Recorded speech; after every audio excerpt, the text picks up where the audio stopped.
cuadernillos que nos hablan acerca del concilio, y estamos en la Constitución Dogmática Dei Verbum, que nos habla acerca de la divina revelación. Y hoy en este capítulo vamos a ver la palabra escrita,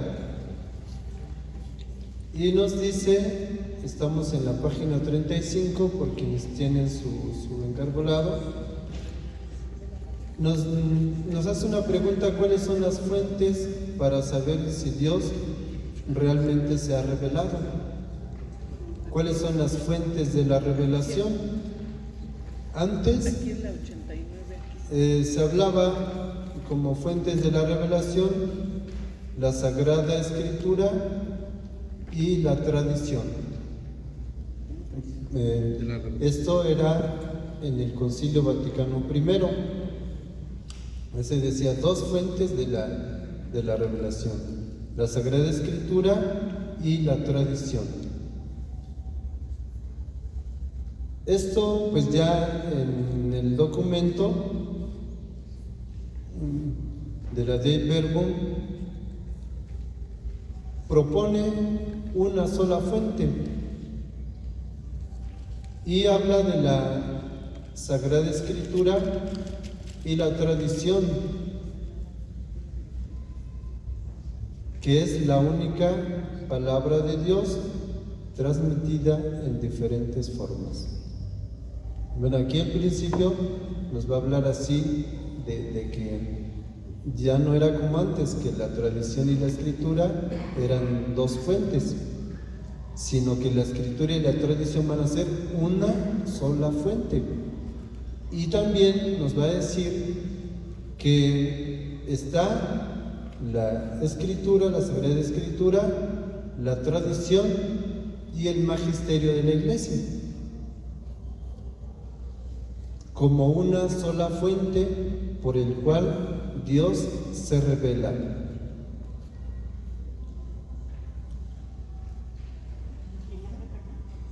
¿Dónde? Una sola fuente por la cual Dios se revela.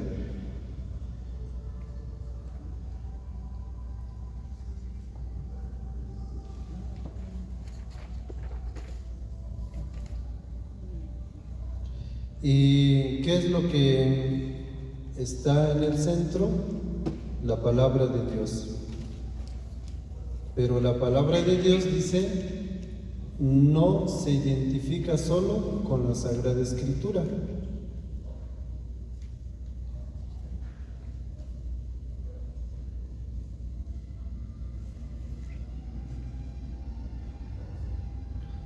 Y aquí utilizan dos términos.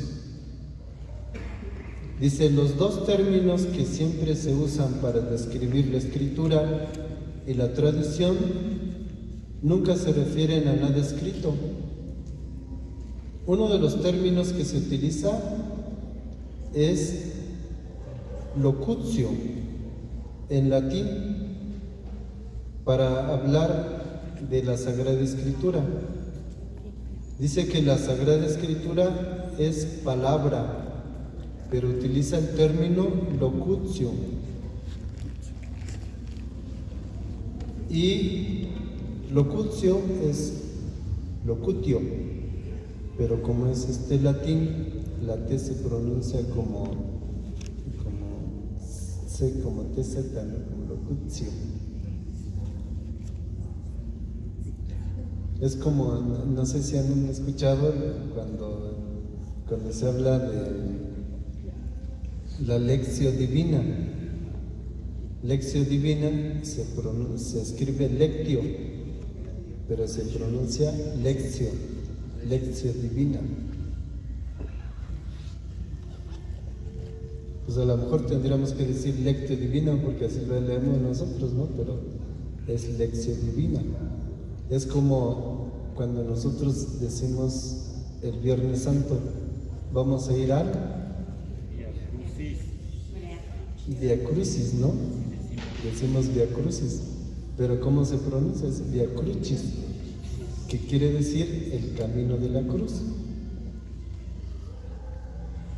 Pero entonces así dice, cuando se utiliza cuando se define la Sagrada Escritura, se dice que es palabra, pero utilizan el término locutio. Y locutio, dice, no se refiere a algo que se escribe, sino algo que se dice. Locutio, algo que se dice. Y luego el otro término es verbum.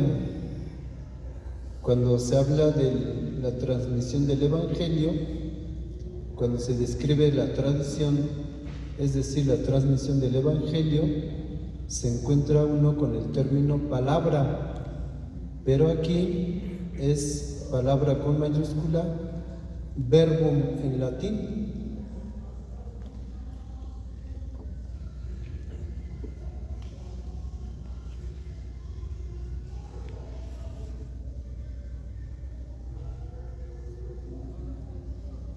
Dice entonces lo que la Constitución quiere indicar es que la Sagrada Escritura vive en la vida de la Iglesia.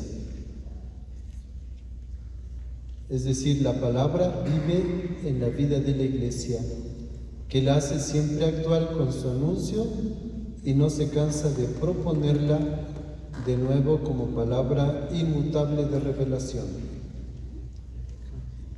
O sea, siempre la palabra es algo nuevo, siempre va a ser nueva. Y es palabra inmutable de revelación. O sea que Dios no cesa de hablarnos, Dios no cesa de introducir, dice, de introducir a los creyentes a la verdad entera.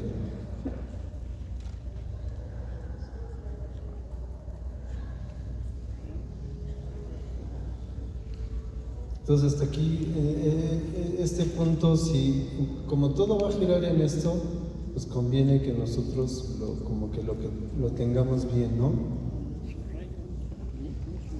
La palabra de Dios se identifica solo con la Sagrada Escritura.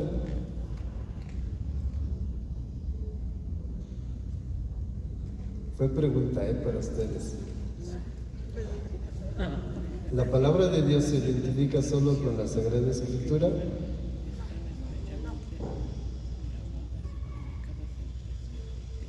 No.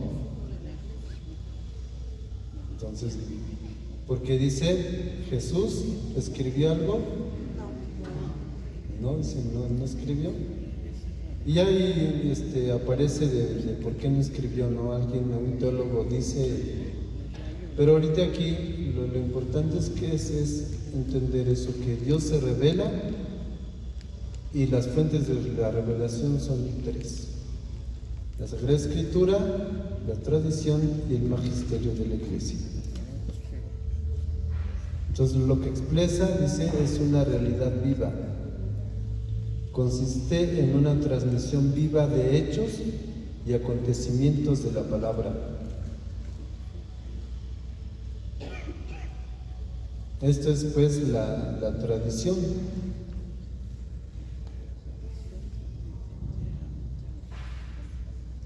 Cuando hablamos pues de que Dios se revela a través de la tradición, esto consiste en una transmisión viva de hechos, acontecimientos, palabras, ritos, gestos y costumbres desde la época de apóstoles que se han ido comunicando oralmente. O sea, todo Dios fue hablando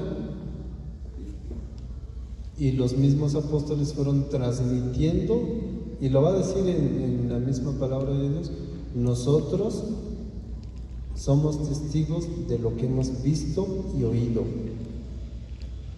Y eso mismo lo van transmitiendo. ¿Qué transmiten pues? Hechos, palabras, ritos, gestos, costumbres. Y lo fueron haciendo de manera oral.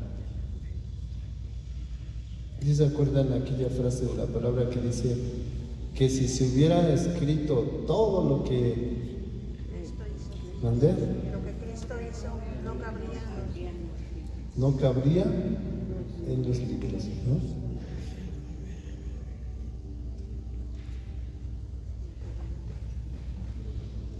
Dice, por otra parte, todo el mundo sabe que el contenido de los evangelios, antes de ser escritos, se transmitieron verbalmente. Eso es lo que le llamamos tradición. Tenemos pues la palabra de Dios que está escrita, y tenemos lo que se fue transmitiendo de manera oral, y que muchas cosas se pusieron y otras cosas no se pusieron. Por eso hablamos de cómo Dios se manifiesta, Dios se va revelando, se va dando a conocer. Dice, entonces antes de ser escritos, los evangelios se transmitieron verbalmente, custodiados en la memoria y transmitidos de una comunidad a otra, según los acontecimientos que cada una vivía.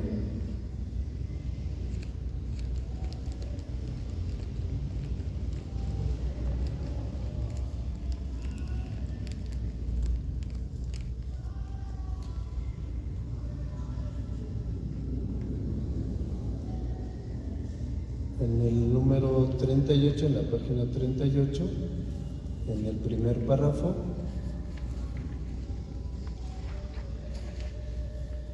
dice, la revelación es confiada a la Iglesia, la cual mediante el ministerio vivo de los sucesores de los apóstoles, no solo la transmite, sino que la interpreta auténticamente, enseñando solo lo que ha sido transmitido. Y eso lo podemos ver o leer en Dei Verbum número 10. En definitiva, la palabra de Dios vive de una unidad indisociable que permite considerar la Sagrada Escritura, la tradición y el magisterio como una fuente perenne a la cual recurrir para conocer la verdad de la revelación.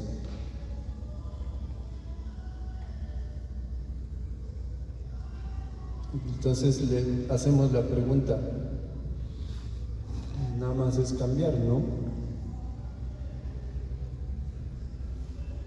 ¿Cuál es la fuente a la que nosotros podemos recurrir para conocer la verdad de la revelación? ¿Cuál es la fuente a la que nosotros podemos recurrir para conocer la verdad de la revelación? La Sagrada Escritura, la tradición y el magisterio de la Iglesia. Es una sola revelación. No son fuentes distintas. Es una sola fuente.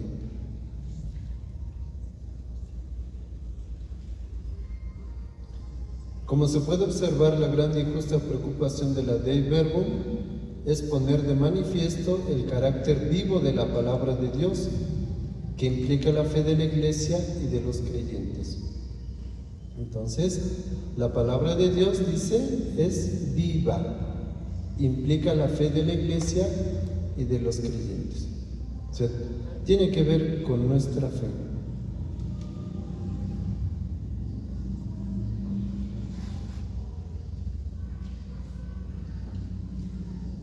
Ciertamente,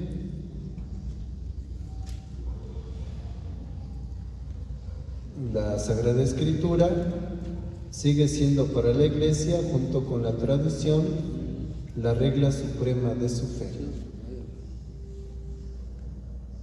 La Sagrada Escritura y la tradición es para nosotros regla suprema de fe. Y sin embargo, nunca debe reducirse al solo texto escrito. No se reduce al solo texto escrito. La palabra posee un primado tal que no permite ningún equívoco y salvaguarda la fe de caer en formas de fundamentalismo siempre presentes cuando la referencia es solo al texto escrito. Y aquí pues tenemos que tener mucho cuidado, si no podemos caer en muchos errores, ¿no? Dice de fundamentalismo, cuando solamente nos centramos ahí en el texto escrito. Ese es el número 1. La única fuente para saber si Dios realmente se ha revelado. Ahora vamos con el número 2, que dice: la palabra entra en las culturas. El acceso de la palabra de Dios en las culturas es un hecho que siempre ha acompañado la historia de la evangelización. La palabra de Dios entra en las culturas. Y nosotros podemos ver pues, muchos signos de cómo la semilla de la palabra de Dios es sembrada en las distintas culturas. A mí me gusta mucho una frase que mi mamá me dice siempre que me voy a dormir. Bueno, cuando ando por allá, ¿va? Me dice Hashoka. Y la respuesta es Hashoratzika. Y pues en mi lengua, otomí, es descansa en Dios. ¿Pero cómo se escribe, padre?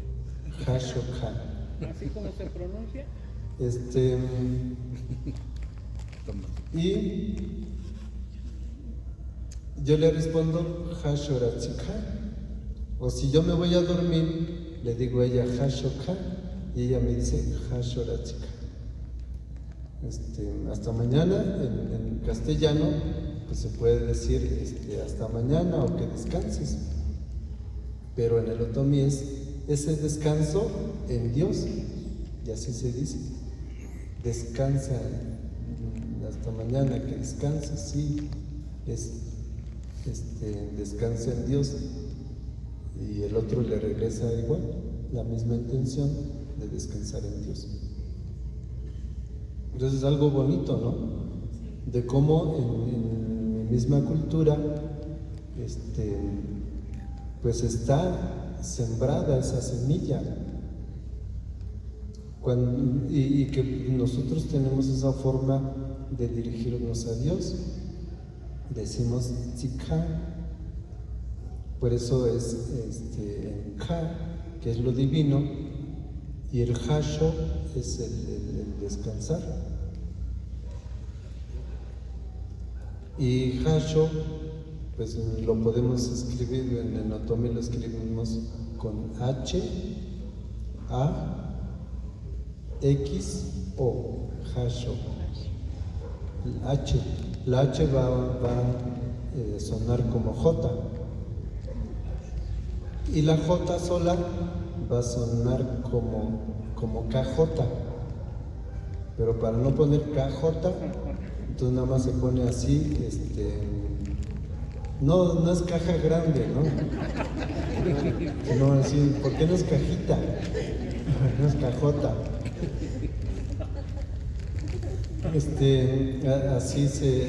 La J nada más va a tener esa pronunciación. Entonces, para no utilizar esas dos letras, la K y la J, entonces solamente se pone la J, y que nosotros ya en la pronunciación sabemos que tiene ese sonido de K.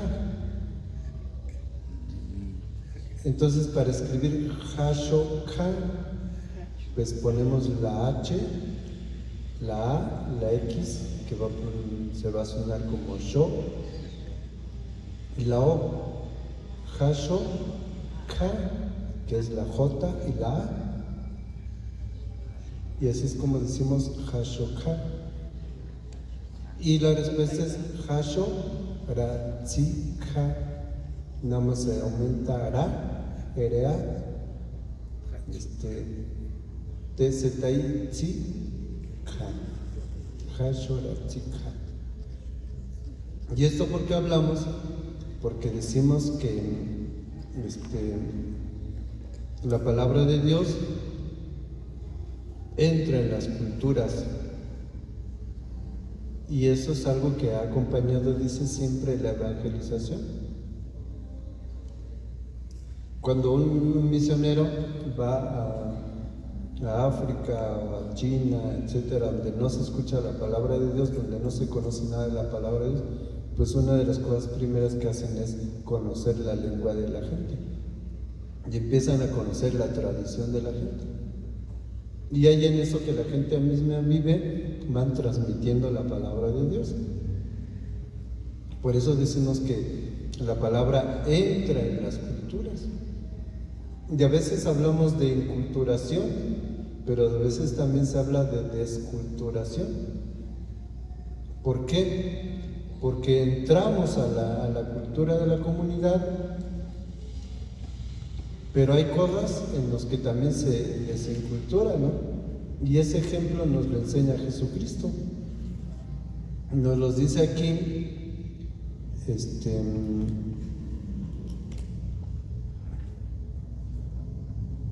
en el número 2, que está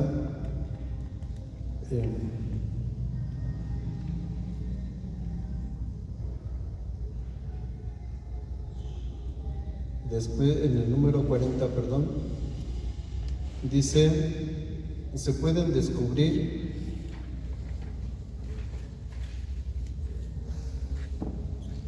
en estos 2000 años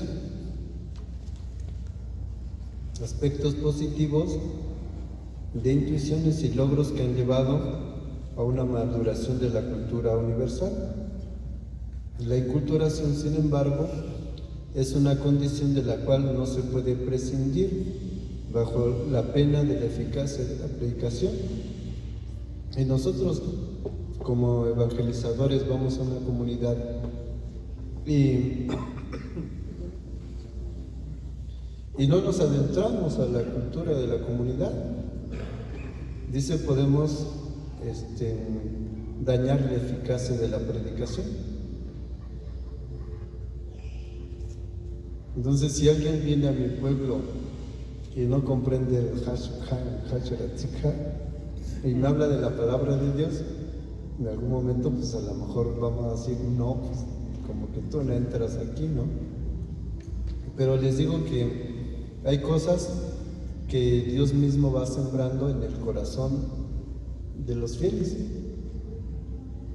Pero hay cosas también que hay que, así como nos centramos a la cultura de la comunidad, también hay que quitar de la misma cultura cosas que no tienen que ver. Entonces tenemos el ejemplo de Jesús.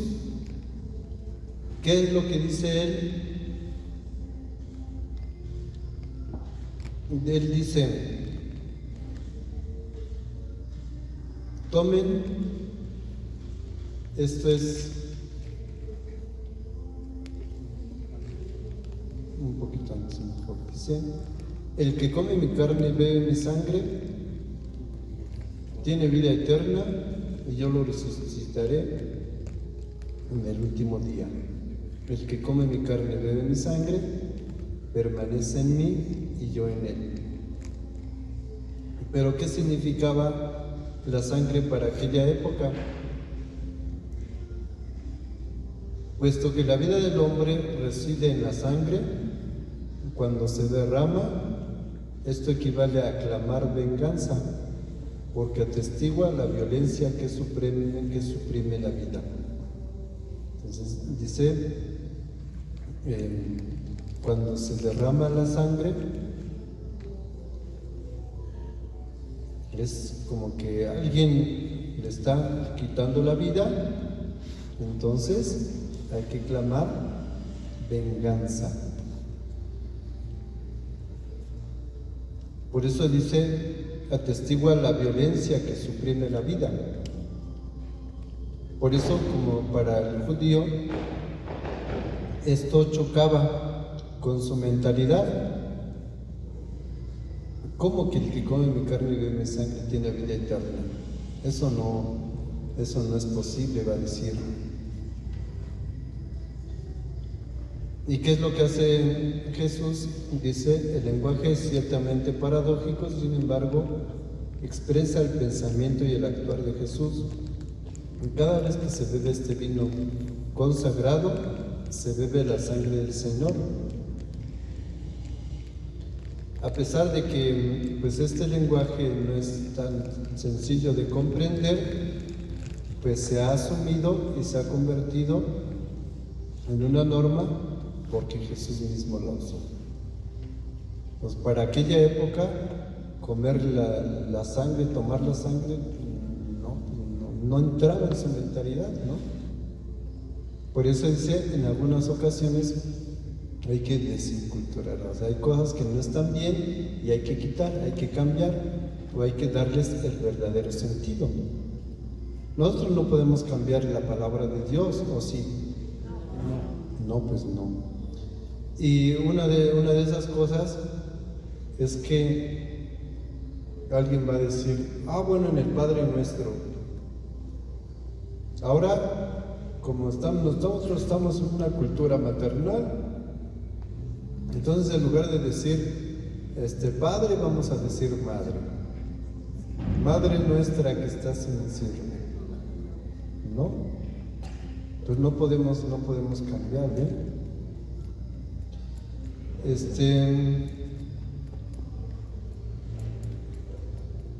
Dice, ¿podría alguien permitirse la arrogancia de modificar la invocación Padre con Madre?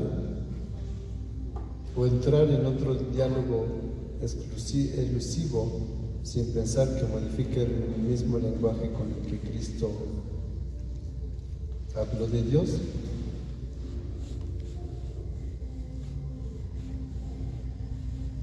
Bueno, dice aquí, el Evangelio no es contrario a esta o aquella cultura, como si al encontrarla quisiera privarla de lo que le pertenece y obligarla a asumir formas extrínsecas que no se ajustan a ella. En otro momento también nos habla acerca de que no podemos cambiar y nos pone el ejemplo de la Eucaristía. Pone en paralelo la Sagrada Escritura y la Eucaristía.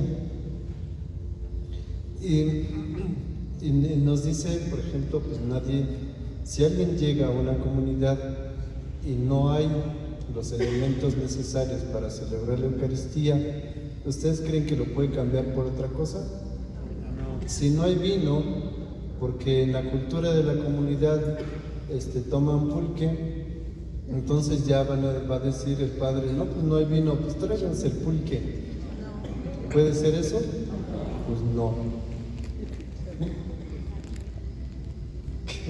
No, tampoco. Sí, son dice cosas que hay que tener en cuenta, ¿no? La palabra de Dios debe permanecer con esa huella original, única e inagotable, de significado que Jesús le imprimió con toda su persona al que revelar al Padre y ofrecer la salvación. Bueno, estamos eso en el capítulo 2. Vámonos al capítulo 3. Hoy nos vamos a ir tarde, así que... La respuesta de la palabra de Dios, estamos en la página número 43. Y dice la respuesta a la palabra de Dios. Cuando Dios habla, la primera respuesta requerida es el silencio del escuchar.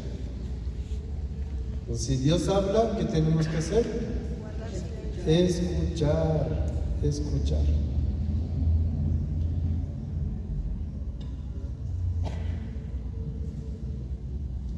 Y sí hay que aprender un poquito a escuchar, porque a veces como que nos equivocamos, ¿no? ¿Qué es lo que le dice la señora al marido? le empieza a hablar y hablar y hablar, ¿no? Y le dice, oye, quiero que me escuches. Ya que cuando está hablando, ya le está respondiendo el marido, pero es que ¿por qué hiciste esto? Pero debes de hacer esto, o debes de... Ya le está diciendo qué es lo que tiene que hacer. ¿Y qué es lo que le dice la esposa? No te pedí, si yo te hubiera preguntado, dime qué debo de hacer, pues está bien, pero lo único que te pedí es que me escucharas.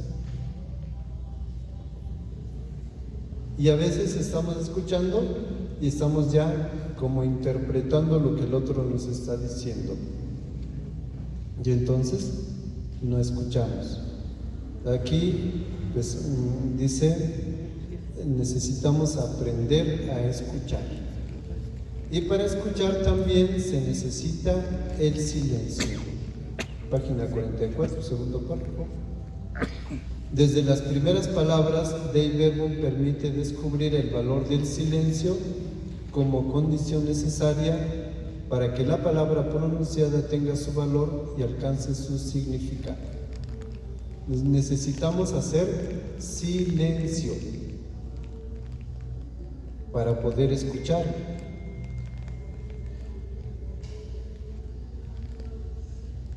Pero dice, no se debe confundir con la falta de palabras. Silencio no significa falta de palabras. Más bien se identifica con la voluntad de comprender mejor lo que se dice. Silencio es buscar o querer comprender lo que el otro me está diciendo. Y entonces, si hablamos de la palabra, nosotros hacemos silencio para comprender lo que Dios nos quiere decir.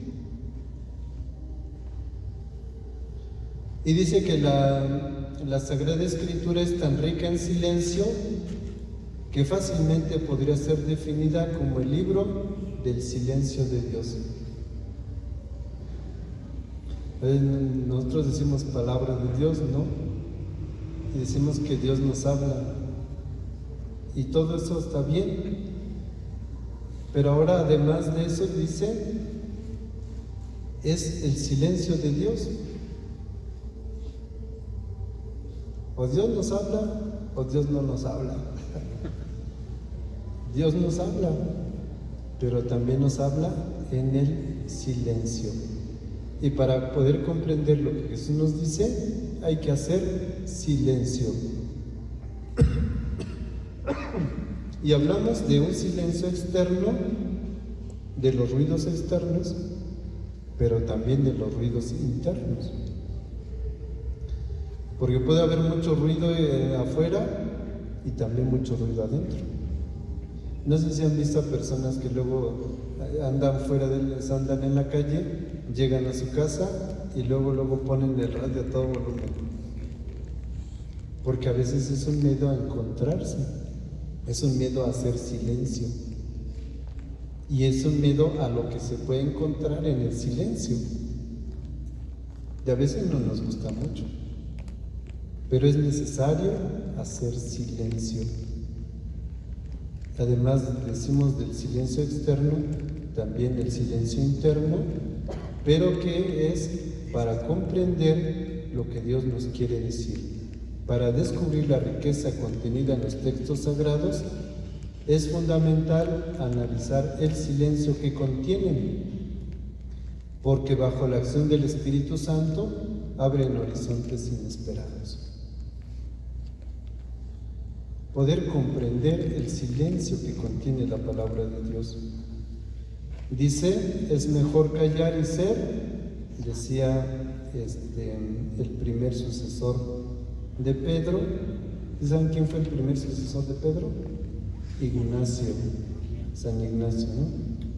Entonces decía, es mejor callar y ser en lugar de hablar y no ser. Es como un maestro le decía, dice, cuando un músico dice soy músico, ya dejó de ser músico. Dice, porque luego quiere suplir con las palabras lo que no puede ser en los actos. Por eso dice, es mejor callar y ser que hablar y no ser.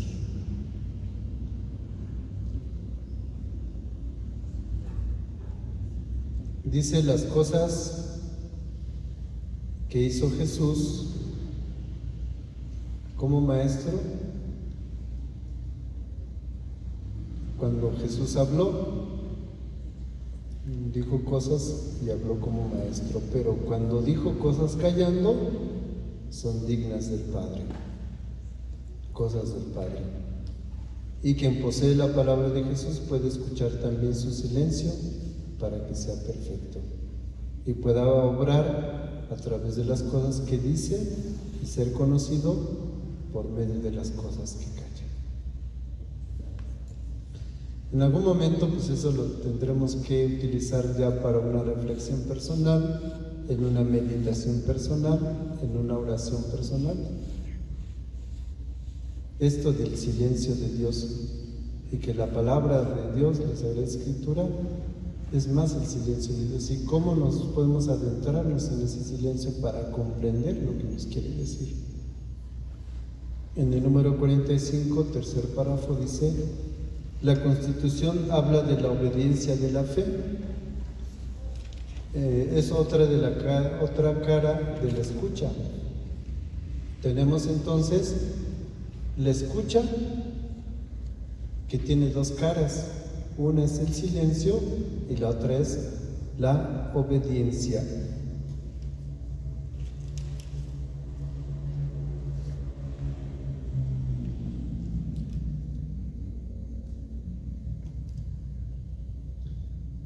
Habla de una circularidad. La fe, que es lo que dijimos hace un ratito de la primera lectura de ayer. La fe viene de la predicación, ¿no? Entonces dice, la fe proviene de la escucha de la palabra, de predicación, y conduce a la obediencia. ¿A la obediencia de qué? Pues a la obediencia de la fe. Entonces por eso se habla de una circularidad. La fe que viene de la predicación y la predicación que nos conduce a la obediencia de la fe. ¿Es así? Como en algún momento alguien hablaba de un círculo vicioso de la enfermedad de la depresión. Y cuando una persona está deprimida, toma medicamentos para la depresión. Los medicamentos está deprimida, toma medicamentos para la depresión. Los medicamentos le llevan a enfermarse. La enfermedad le lleva a la depresión. Entonces, y así es algo como que si una persona quiere salir de la depresión, pues no es muy recomendable la medicación. La medicación es como que, pues estoy deprimido, me tomo el medicamento, me despierto, entonces eso me ayuda para activarme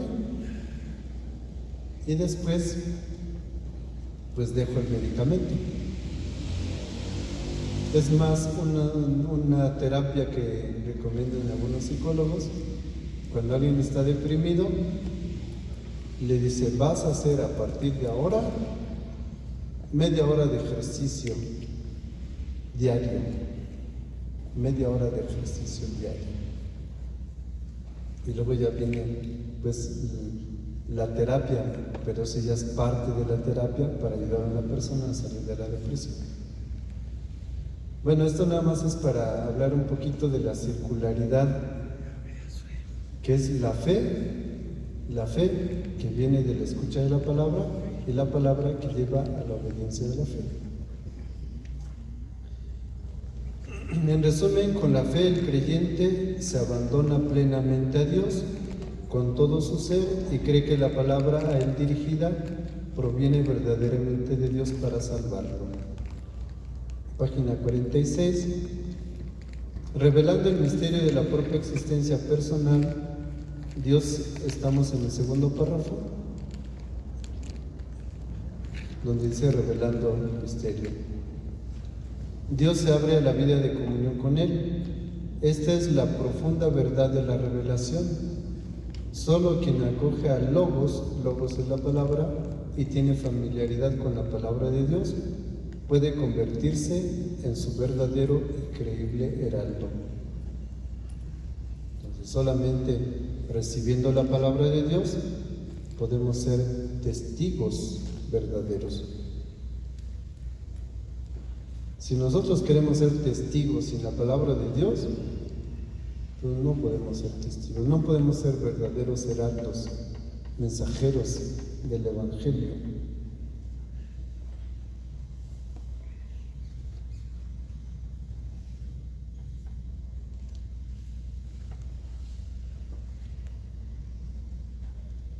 Entonces, esta comunión de vida, dice, no es una teoría ni da paso a la retórica.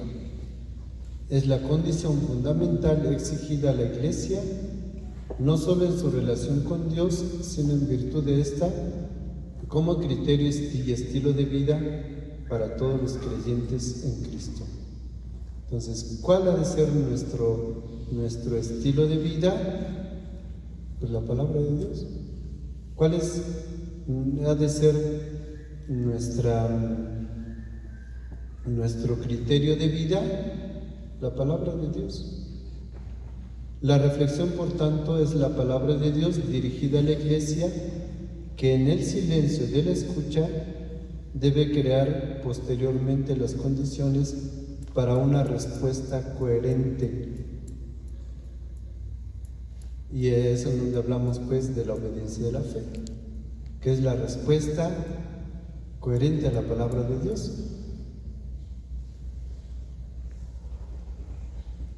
Y dice, cuando Cristo habla a la Iglesia, su esposa, espera de ella la reacción adecuada para hacer en el mundo de algún modo el sacramento.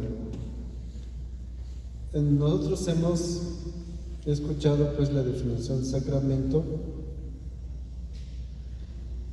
y fíjense lo que dice ahora aquí.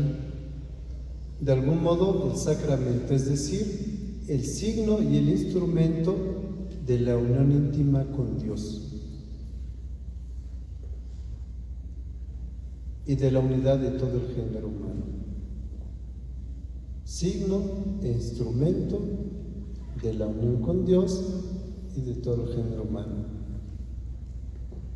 ¿Se acuerdan cuando hablábamos de la comunión? ¿Qué significa? La unión con Dios para la salvación. Comunión con Dios es salvación.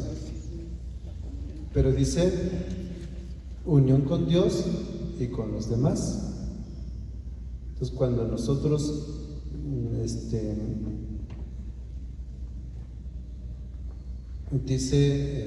escuchamos la palabra de Dios, eso nos mueve a responderle a Dios. ¿Cómo? Siendo sacramento, siendo de algún modo sacramento. ¿Y cómo lo define aquí? Dice como signo e instrumento de la unión con Dios y de la unidad con los demás. Esto, vámonos a la triple respuesta y ya con esto terminamos para no cansarlos mucho. Aunque no los veo cansados. Puede ser que me anime y les siga. No, yo sé que tienen que regresar a su casa. Entre más noche, da más miedo. La triple respuesta.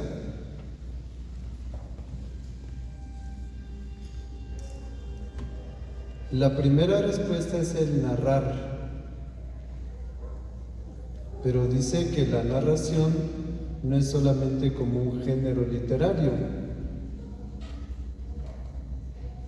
La palabra de Dios relata diversos acontecimientos que constituyen el acontecimiento de la salvación.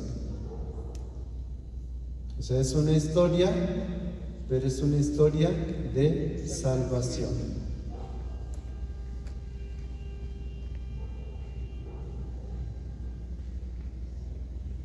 La Iglesia relata, narra,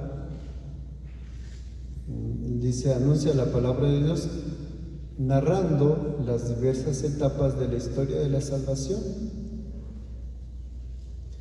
pero al mismo tiempo involucra al interlocutor para que pueda responder con la fe. La Iglesia nos va narrando la historia de la salvación, pero nos involucra. No es así como que nada más escucho y no tiene nada que ver conmigo, porque entonces es una narración teniendo en cuenta el género literario. Pero esta narración de la que nos habla como respuesta es algo que nos involucra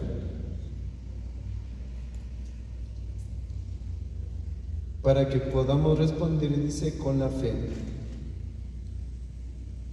La narración nos implica y nos pide participar.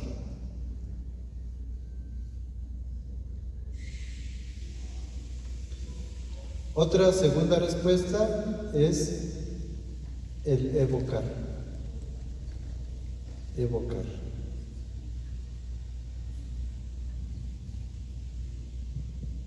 Dice, esto es peculiar del lenguaje litúrgico cuando la Iglesia se encuentra frente al misterio y comprende el límite de sus propias palabras y la imposibilidad de poder decirlo todo. Ya no podemos nosotros decirlo todo. Aquí surge la conciencia de evocar y entrar más en los signos que expresan lo que dicen.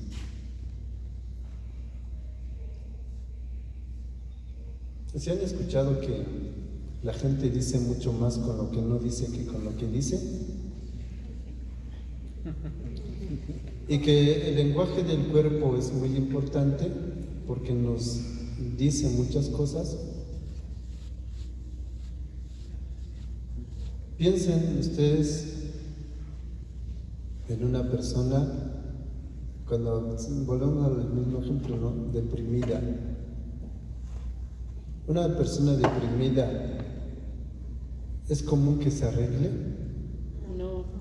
¿No? Como que se descuida en su persona, ¿no? Pues a veces no quiere salir, no quiere arreglarse, no quiere, pues como que así, como que no le dan ganas de eso, ni siquiera de salir. ¿Ustedes creen que cuando la ven a esa persona, les puede decir algo sin que les diga nada? Sí. Con su aspecto, con todo.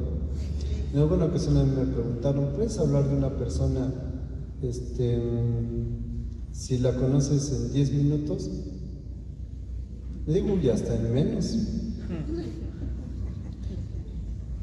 ¿Cómo que hasta en menos? Pues si no puedes hablar de una persona si no la conoces. No, pero muchas cosas decimos, expresamos con nuestro propio cuerpo, desde nuestra forma de vestir, de arreglarnos, estamos arreglados o no, si estamos desalineados o no, si estamos peinados, despeinados y todo.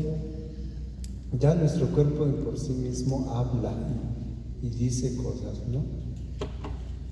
Entonces por eso es que cuando nosotros no podemos decir algo aquí en la palabra, evocamos a signos. Pues hay signos que manifiestan lo que queremos o lo que somos, etc.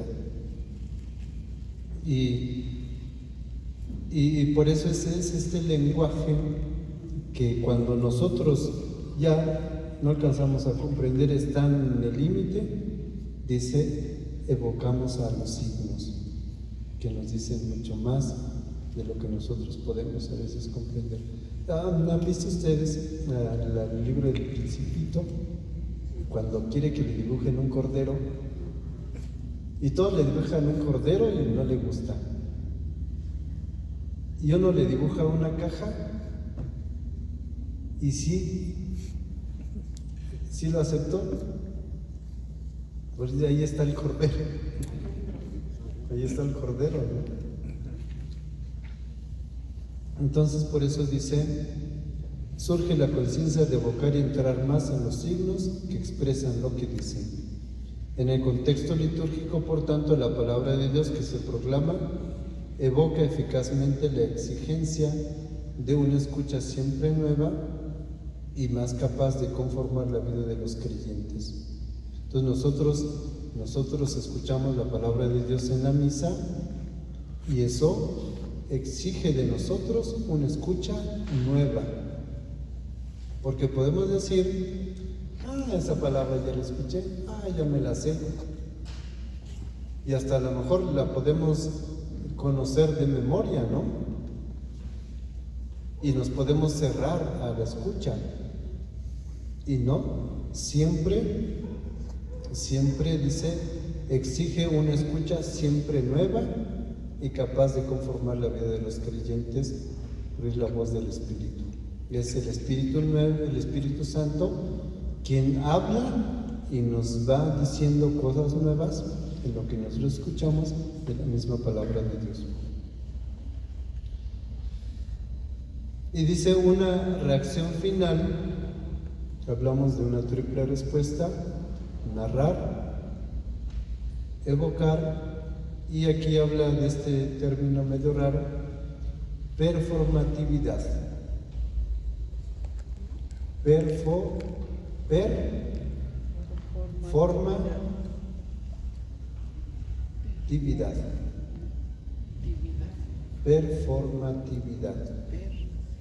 Dice el lenguaje performativo, por su naturaleza, cuando se pronuncia, obliga a cualquiera a involucrarse y comprometerse con lo que dice. Entonces eso significa, ¿no? Involucrarse y comprometerse en lo que se dice. Lo demás pues ya nada más es como reiterar esto que ha dicho. La palabra de Dios es un lenguaje performativo, como se ha visto, es una palabra que crea y transforma. Performativo es una palabra que crea y transforma. Por eso pues cuando escuchamos la palabra nos obliga a involucrarnos y comprometernos. Y aquí pues hacemos una pequeña referencia a la palabra. No sé si antes ustedes escuchaban que decían, te doy mi palabra, ¿no? ¿Por qué? Porque la palabra valía, ¿no? Tenía peso. Ahora a veces estamos como el changuito. ¿Qué haces, changuito? Pues aquí nomás. Y saben el chiste del changuito. Bueno, ahorita que se apague la cámara lo decimos. Entonces, la palabra nos involucra, nos compromete. Entonces no podemos hablar por hablar. Siempre que digamos algo, sepamos que nuestra palabra conlleva responsabilidad.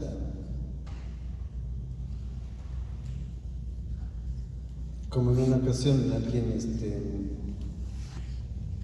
me invitó a comer una gallinita un caldito de gallina, y yo me dije, pues ya tal día voy a comer un caldito de gallina. Ya cuando le dije, ¿qué pasó? Pues ya voy para allá. Ya viene el padre, ¿dónde? ¿Y mi caldito de gallina? No, pues es que pensé que era broma, que nada más lo estaba diciendo porque sí. No. Entonces las palabras conllevan responsabilidad y nos compromete, Así que hemos de tener mucho cuidado con lo que decimos.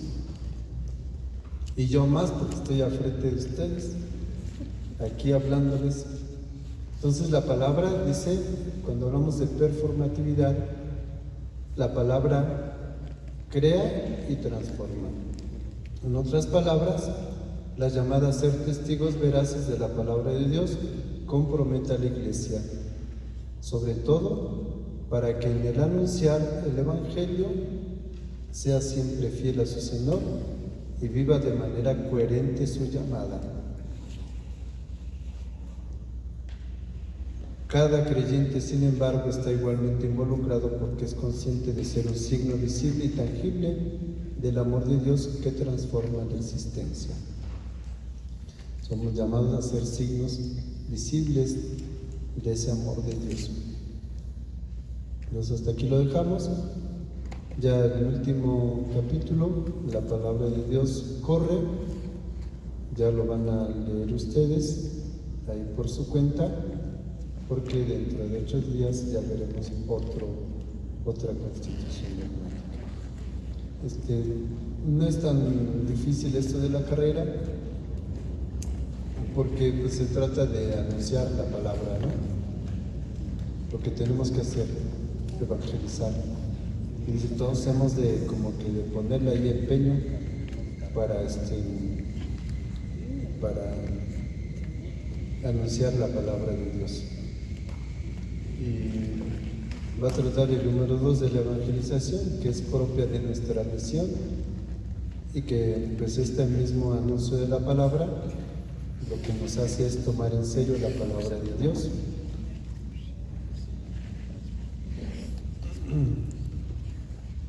Va a hablar acerca de la verdad de la misión de la Iglesia. Si la misión de la Iglesia ignora la cuestión de la verdad, entonces su propuesta de fe no podría ser original. En la medida en que la palabra de Dios es verdadera, se puede pedir la obediencia de la fe porque es creíble y digna de ser seguida. Y ya, pues con eso prácticamente va a terminar la carrera y la verdad, ¿no? Y luego vienen los 5 números de la Dei Verbum, los 5 primeros números, donde pues, se nos va a invitar a leerlo, ¿no? Eso cada quien lo va a hacer ahí en su hogar. Yo les recomendaría nuevamente tomar esa parte del silencio para profundizarlo un poquito más, porque esto es algo que no comúnmente se escucha. Hablar del silencio de la Sagrada Escritura. Y también tendremos que ir trabajando mucho en el silencio personal para poder aprender a escuchar a aquel que es la palabra y qué es lo que nos dice el Espíritu Santo en el silencio. Oh Jesús, Pastor eterno de las almas, dígnate mirar con ojos de misericordia a esta persona que es llamada. Señor, gemimos en la orfandad, danos vocaciones, danos sacerdotes santos. Te lo pedimos por la Inmaculada Virgen María de Guadalupe, tu dulce y santa Madre. Oh Jesús, danos sacerdotes en tu corazón. El Señor esté con ustedes y la bendición de Dios Todopoderoso, Padre, Hijo y Espíritu Santo, descienda sobre ustedes y les acompañe siempre. Un saludo a sus párrocos. Gracias.